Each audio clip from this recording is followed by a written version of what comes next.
اعوذ باللہ من الشیطان الرجیم بسم اللہ الرحمن الرحیم رب اشرح لی صدری ویسر لی امری واحلل عقدۃ من لسانی یفقہوا قولی۔ جمعے کے دن دوران خطبہ میں خاموشی اختیار کرنا۔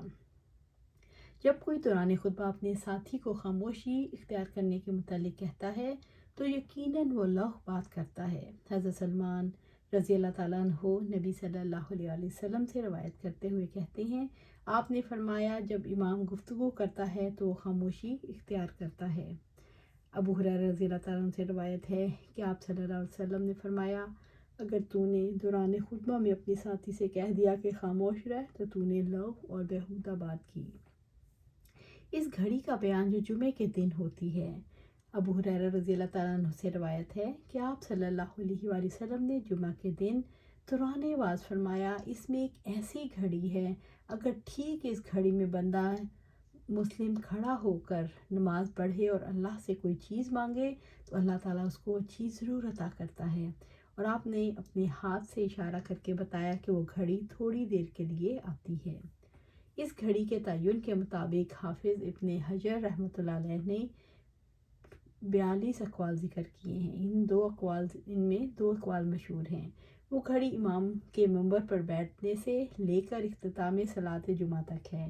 اس قول کو امام مسلم نے حضرت ابو موسیٰ اشعری رضی اللہ تعالیٰ عنہ سے بیان کیا، عصر کے بعد سے لے کر غروب شمس تک ہے۔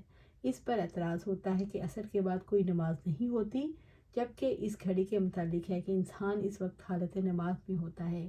یہی اشکال ایک صحابی نے دوسرے صحابی کے سامنے رکھا تو انہوں نے جواب دیا کہ کیا رسول اللہ صلی اللہ علیہ وسلم کا ارشاد نہیں ہے، جو نماز کا انتظار کرتا ہے وہ نماز ہی میں شمار ہوتا ہے۔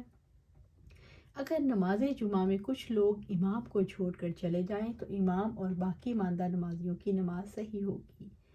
جابر بن عبداللہ رضی اللہ تعالیٰ عنہ سے روایت ہے، انہوں نے فرمایا، ہم نبی صلی اللہ علیہ وآلہ وسلم کے ہمراہ نماز پڑھ رہے تھے کہ اچانک ایک تجارتی قافلہ آیا جن کے ساتھ اونٹوں پر غلہ لدا ہوا تھا۔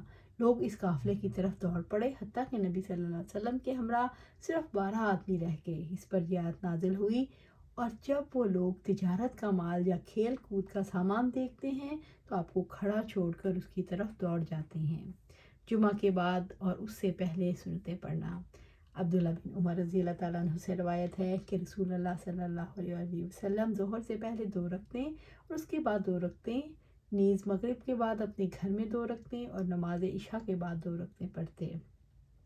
جمعہ کے بعد نماز نہیں پڑھتے تھے یہاں تک کہ گھر لوٹ آتے، واپس آ کر 2 رکعتیں پڑھتے۔ ارشاد باری تعالیٰ ہے کہ جب نماز پوری ہو جائے تو زمین میں پھیل جاؤ اور اللہ کا فضل تلاش کرو۔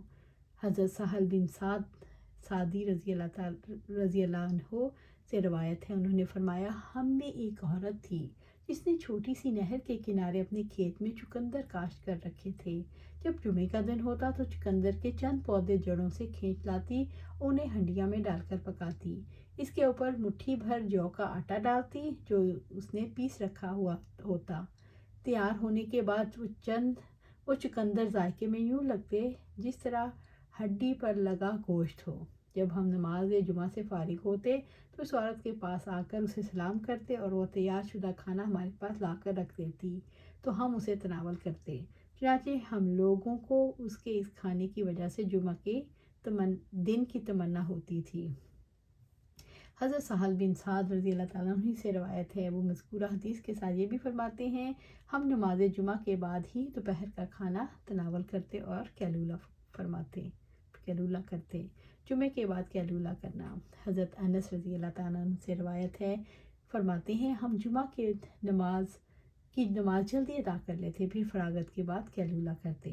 حضرت سہل بن سعد رضی اللہ تعالیٰ عنہ سے روایت ہے، انہوں نے فرمایا، ہم لوگ نبی صلی اللہ علیہ وآلہ وسلم کے ہمراہ نماز جمعہ پڑھتے تھے پھر ہمارا کیلولہ ہوتا تھا۔